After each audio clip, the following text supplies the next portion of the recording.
Michelle, and I have another story. This one's called Not So Fast, Songololo. And I love this book. LeVar Burton from the Reading Rainbow read this to me when I was a kid, so I'm very excited to read it to you. Sit back, relax, and enjoy Not So Fast, Songololo, written and illustrated by Nikki Daly of South Africa.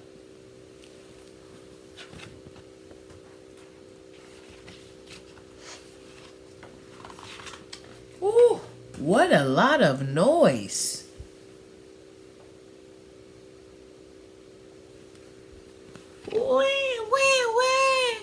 Uzuti the baby was crying. Adelaide was shouting, Mongi, give me back my ballpoint pen. Mama was calling, Malusi, hurry up. Come on, Malusi. Next door, Mr. Motiki's dog was barking, arr, arr, at someone coming up the road. Malusi liked doing things slowly. He sang a little after he pulled on his t-shirt. He played a little and then he put on his shoes, his tackies. They were very old tackies. And when they were new, they belonged to Mongi, but now there were holes in them, and they belonged to Malusi.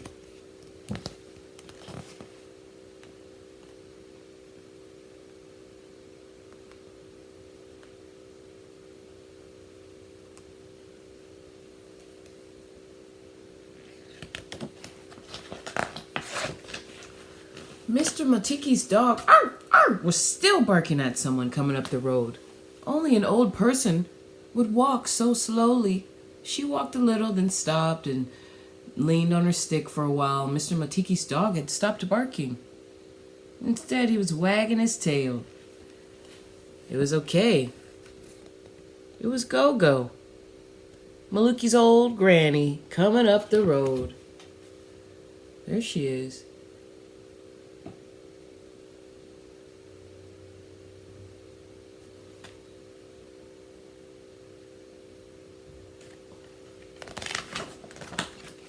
Goku was old, but her face was shone like new shoes.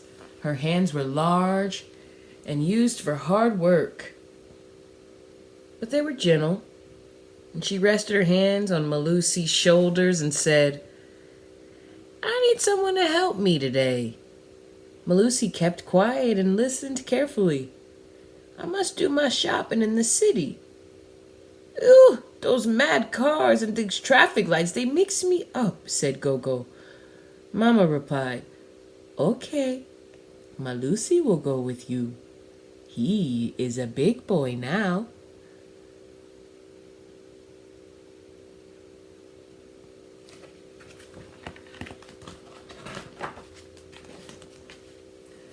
Malusi liked doing things slowly, so he walked a little, then he stopped to kick an old beer can. Twang! Then he danced down the street. Gogo walked slowly behind. Ah! Gogo sighed. She was out of breath by the time they reached the bus stop.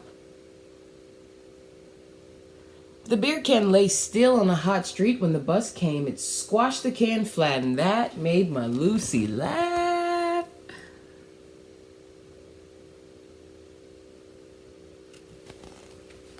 Stop laughing and help me on this bus, scolded Gogo. Malusi didn't know what he should do, pull or push his old Gogo. She saw the worried look on his face and she laughed. Here, hold my stick.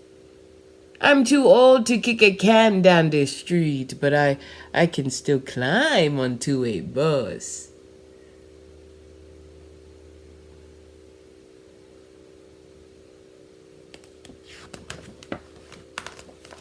The bus was full. Ooh.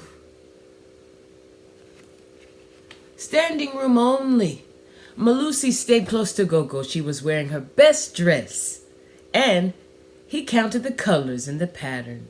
Red, green, pink, blue, yellow, and orange.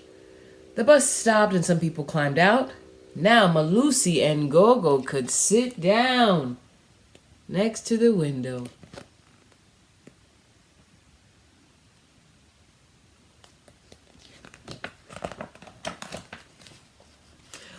Look, said Gogo, look at all those mad cars.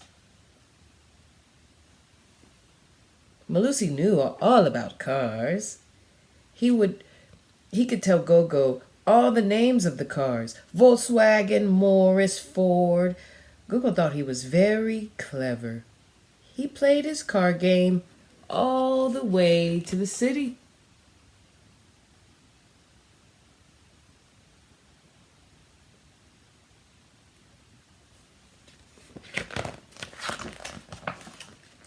Shoo, said Gogo. So many people. Everyone was walking quickly. Malusi walked ahead of Gogo, then stopped and waited for her.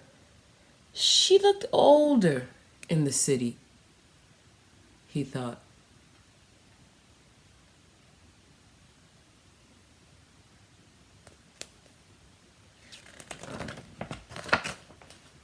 Sometimes while he was waiting for her, he looked at all the things in the big shop windows. There was a toy shop and a window, a toy Volkswagen right there in the window.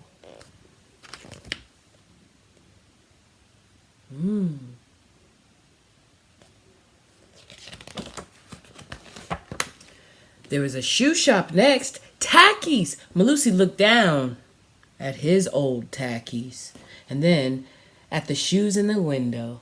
And then they were bright red and they had stripes down the side. What are you looking at? Asked Gogo when she caught up at last. Look, Gogo, said Malusi. Bright red tackies.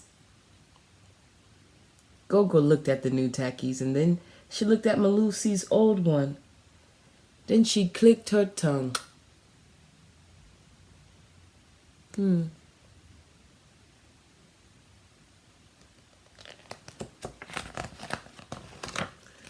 Now they had to cross the busy road to reach OK Bazaars.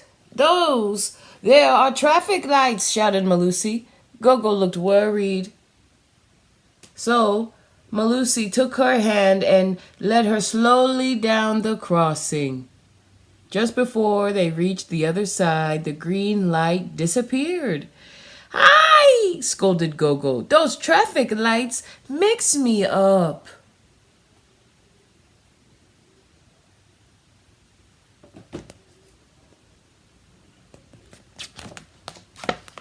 In the big store, Gogo looked at her shopping list.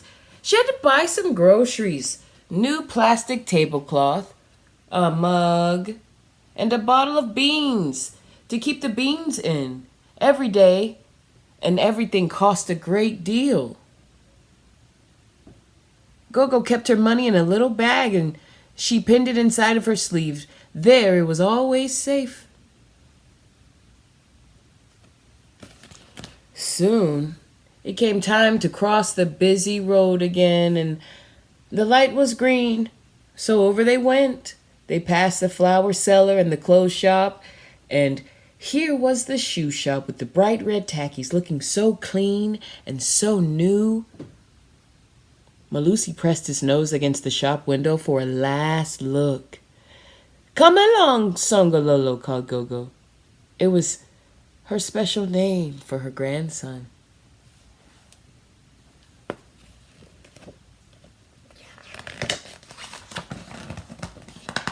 But instead of passing by the shoe shop, Gogo went straight into it. Malusi looked at Gogo's old shoes. They were like worn-out tires on an old car. How much are those red tackies in the window? Asked Gogo. The man told her. Will you see if they fit the boy? Asked Gogo. Malusi took off his old tackies and slowly fitted his feet into the new ones. The man pressed his shoes, pressed his toes. They fit him very well, he said. Malusi felt so happy that it hurt him to sit so still. He looked at Gogo and gave her a big smile. Shoo, said Gogo, and she took her money out of her bag. 1, 2, 3, 4, she counted. You can keep on your new tackies, Gogo told Malusi, and he put his old ones into the new shoe box.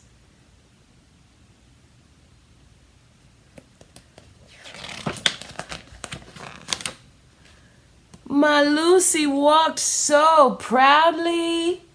Not so fast, Songololo, called out Gogo.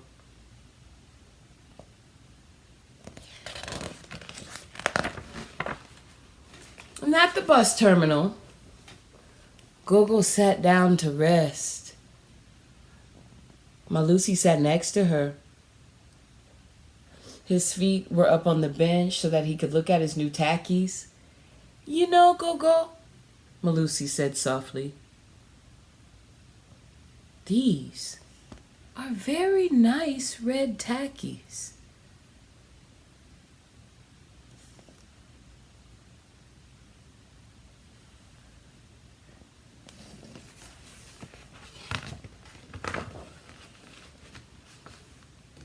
Gogo looked down at her old shoes and said, yes, maybe if I had red tackies with white stripes, I would also walk as fast as you. Malusi looked at Gogo, and then they both laughed.